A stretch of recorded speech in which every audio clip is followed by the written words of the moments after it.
एक निडर की भांति अपने जीवन को व्यतीत करना चाहते, स्वतंत्रता और आत्मसम्मान के साथ,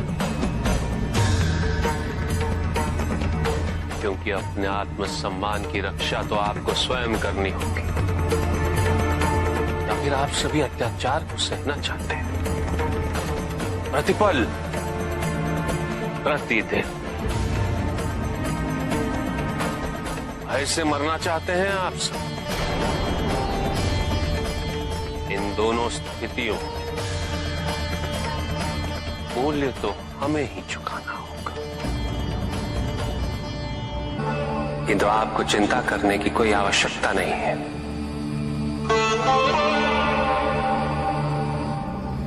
आप तो संसार के सबसे धनी व्यक्तियों में से एक हैं। आपका ज्ञान ही आपकी पूंजी है।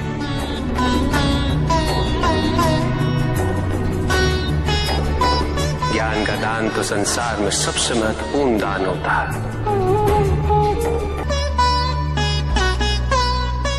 और ये निस्वार्थ सेवा संसार पे बहुत बड़ा उपकार है।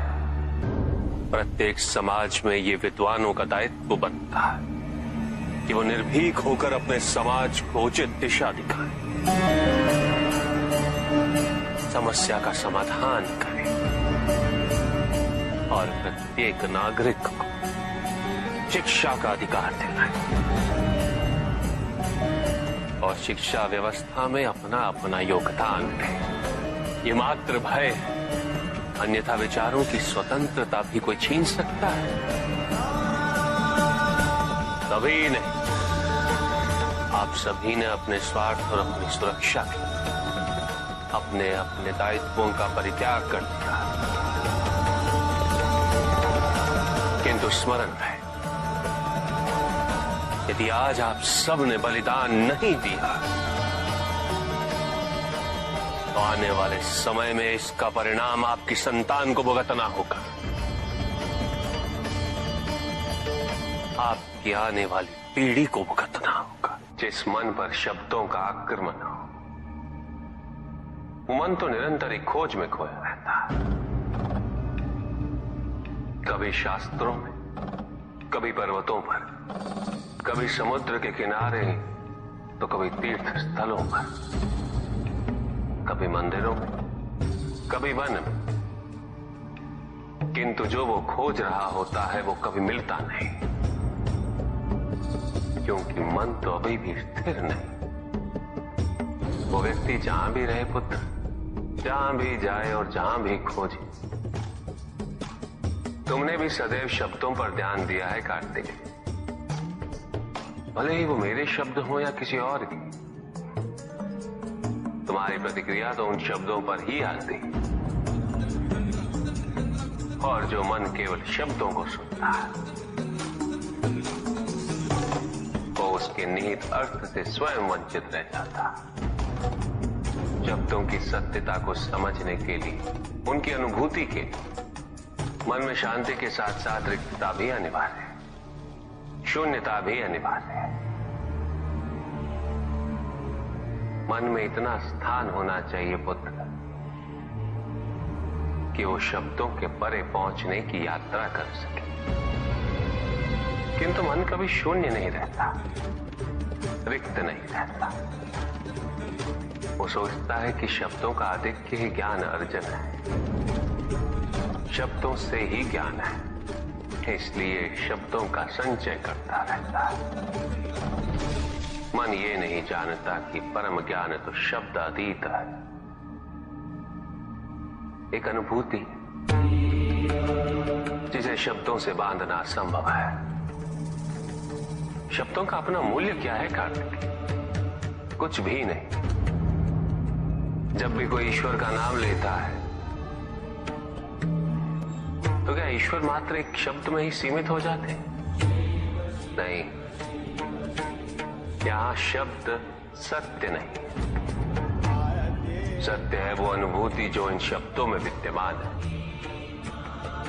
यदि शब्द ही सत्य होते तो मात्र भोजन कह देने से व्यक्ति की क्षुधा शांत हो जाती। इसीलिए महत्ता शब्दों की नहीं पुत्र, उस अनुभूति की है जो उन शब्दों से संबद्ध है। यदि शब्द नहीं भी होते तो वे ईश्वर अवश्य होते। यदि शब्द नहीं भी होते तो सुख और दुख की अनुभूति अवश्य होती। जल की शीतलता की अनुभूति होती, सूर्य की ऊष्मा और चंद्र की शीतलता की अनुभूति होती, प्रेम की अनुभूति होती। किंतु यदि अनुभूतियां ना हो तो शब्द निरर्थक है। शब्दों से तृप्त हो जाना ज्ञान का अंत है, अज्ञानता का प्रारंभ है। ज्ञानी वही है जिसके पास अनुभूतियां, अनुभव हो, और उसके लिए मन को शांत व रिक्त तो करना ही पड़ेगा पुत्र।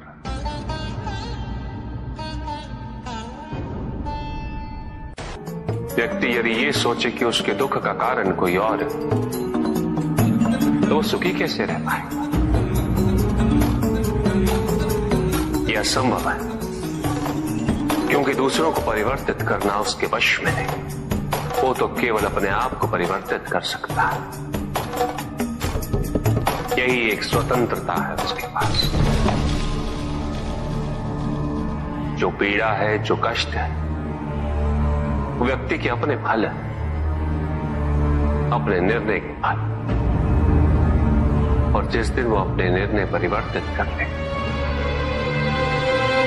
उसी दिन उसके जीवन में परिवर्तन भी आ जाएगा। श्री कृष्ण ही सत्य है, संपूर्ण सत्य।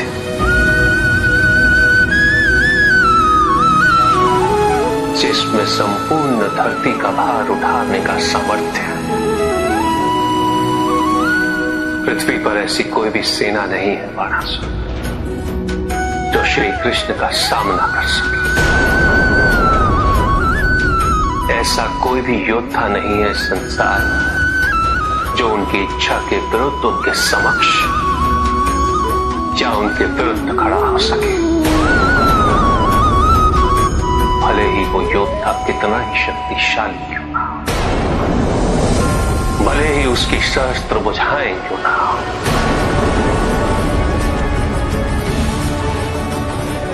भले ही उसकी भुजाओं में सहस्त्र हाथियों की शक्ति क्यों ना हो, किंतु वो तो एक साधारण मनुष्य है।